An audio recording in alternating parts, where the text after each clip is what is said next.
Good afternoon, y'all. I've been thinking about a title for this. It's a working title, but for now it's Houston, we have a problem.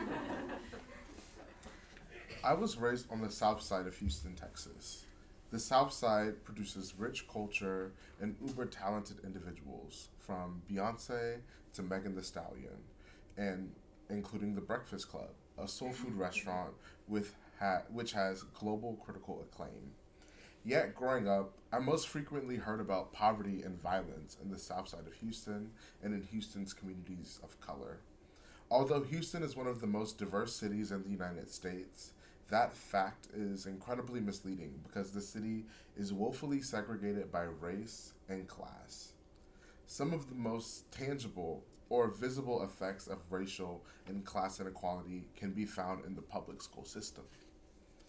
I grew up attending the same Houston schools as my mother, uncles, and aunts because our family has long understood the necessity of accessing quality education as means of having better opportunities in life.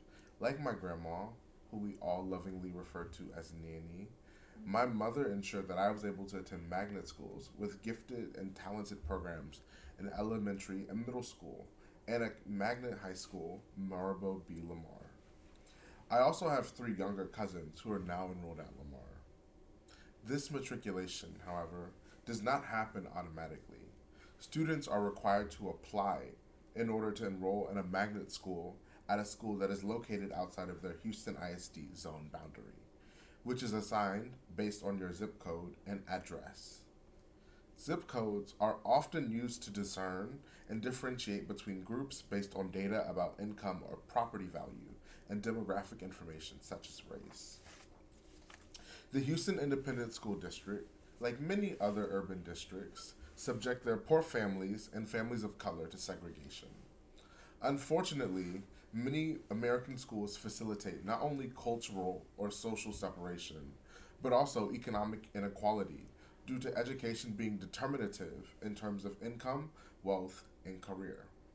Many of the schools that are zoned to Third Ward, South Union, and Sunnyside, which are the Houston neighborhoods that I grew up in, are underfunded and have smaller or less robust magnet programs, lower performance on standardized tests, and fewer resources for extracurricular activities. The neighborhoods that I grew up in were overwhelmingly black and brown, unlike the millionaire neighborhood home to the River Oaks Country Club, which is less than a mile away from Lamar. This difference was something that I should have recognized during my cross city metro rides to my high school. However, it took until college for me to realize and internalize that the black students at Lamar were disenfranchised and left behind. In the months following the murders of Breonna Taylor and George Floyd, I worked with a group of fellow alumni at my high school to lead a campaign to have my high school acknowledge the impact of to acknowledge the impact of anti-blackness on Lamar's black students and to suggest potential reforms to improve the students' experience. We wrote a petition that gained more than 1,000 signatures from Lamar students, alumni, parents, and former teachers.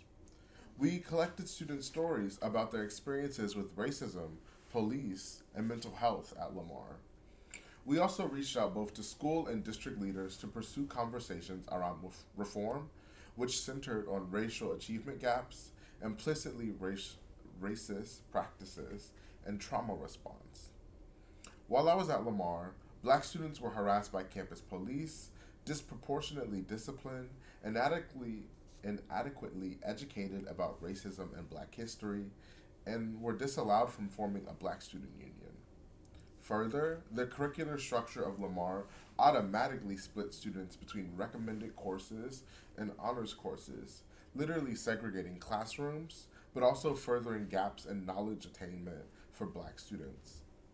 Additionally, minority students at Lamar were subjected to racist, classist, and xenophobic microaggressions from Lamar teachers and their peers.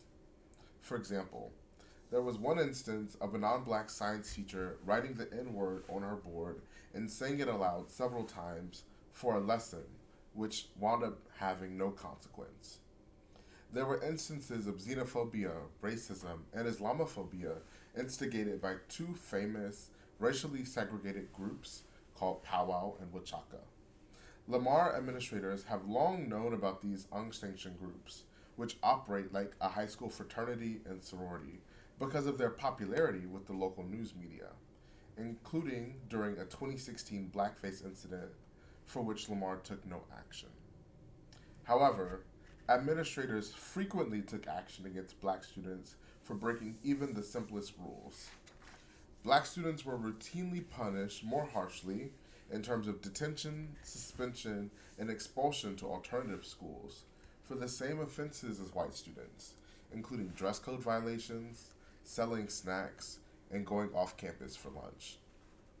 The punitive enforcement of rules was supplemented by a police presence that reinforced racial inequalities by antagonizing students and criminalizing misbehavior, rather than addressing important issues such as alcohol, vaping, and drug usage.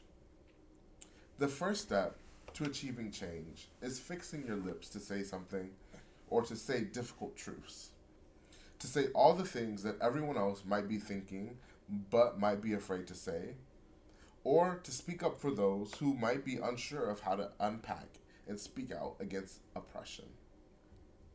As a student who experiences several points of marginalization and values activism, my time at Stanford has especially impressed upon me the importance of standing up for those coming up behind me, like my younger cousins who currently go to Lamar.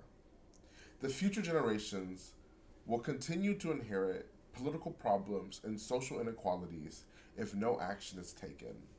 The privilege of obtaining a Stanford education is associated with the obligation and responsibility to speak up and act to minimize or prevent mistreatment and injustice.